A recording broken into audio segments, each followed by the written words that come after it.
Well, I want to bring into this conversation a good friend of Newsmax, Congressman Mark Green from Tennessee. Also, he is chairman of the House Homeland Security Committee.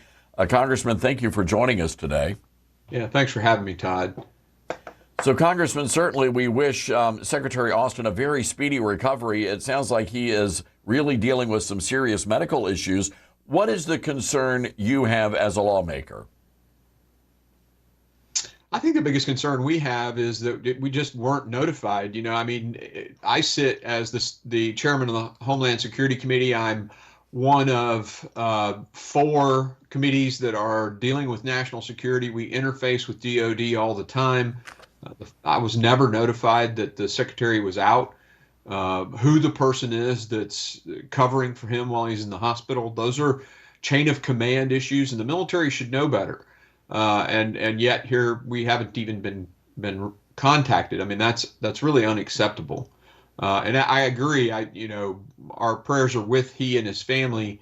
Having been in an ICU before, back when I had colon cancer, it's scary, and our prayers are with them. But the White House not knowing, the Congress not knowing, that's just unacceptable. There are already calls out there for the secretary to resign, for President Biden to fire him. The White House does not seem inclined to go down that path. But it seems to me that executive level staff here, the decision making that was involved is incredibly disturbing. And it leads to this next question. What else had they not been telling the White House? Yeah, certainly. That begs the question. Honestly, I would say the blame really lies, especially with whoever, the assistant secretaries or whomever stepped in, because you can't go under the knife, so to speak. As I understand it, he had a surgery that had a complication.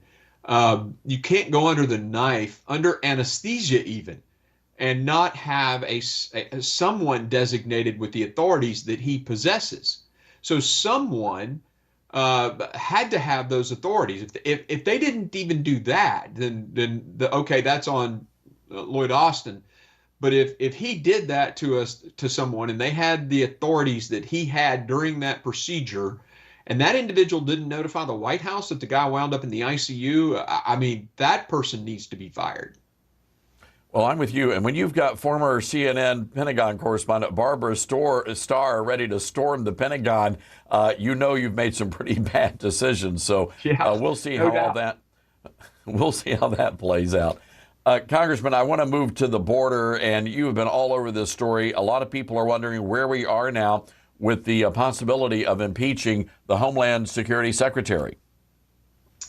So, as you know, Todd, and we've talked about this many times, both on your radio show and on Newsmax.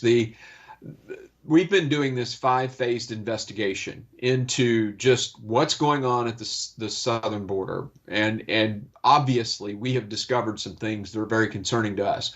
First off, that Secretary Mayorkas lied to the United States Congress on multiple times.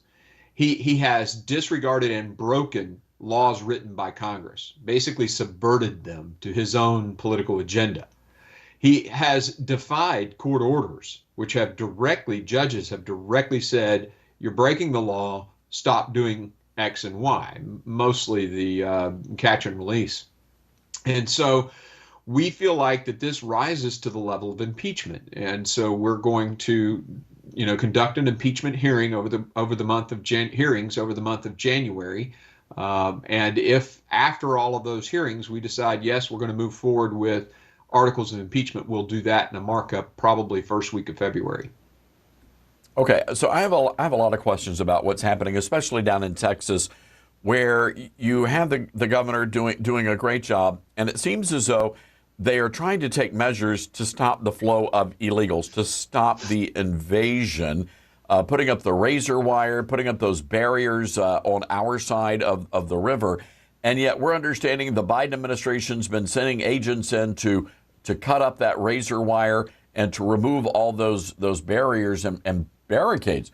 At what point does the state of Texas come in and say, we're not going to let you do that? Take these agents into custody. I mean, it seems at that point they're aiding and abetting the invasion process.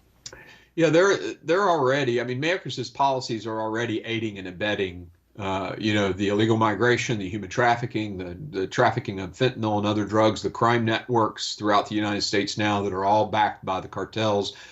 So they're already doing that with their policies. But damaging Texas property. I mean, this is taxpayers in Texas through their state government. I mean, that could very well be a crime, and those agents could be arrested. Now, the federal government has decided to sue the state of Tennessee for the ability to tear it down. I So mean, Texas. Biden has actually gone to court in order to, do this, and we'll see where that court ruling lands. What concerns me about all of this, and we know there's a lot of politics involved, but we've had so many lawmakers coming on this program, and they say it's not a matter of if, but when we have a terrorist attack, that there Sure. are sleeper cells in this country. They have come across the border.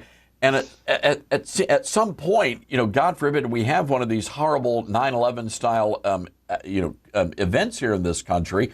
We're going to be looking back and we're going to be saying this could have been prevented, which is why I'm just shocked that you don't have even Democrats outraged about what's happening at that border. Well, there are Democrats that are outraged, but they're city mayors, like Eric Adams up in New York. He is pissed off and livid and blames the federal government. I mean, he has said that many times.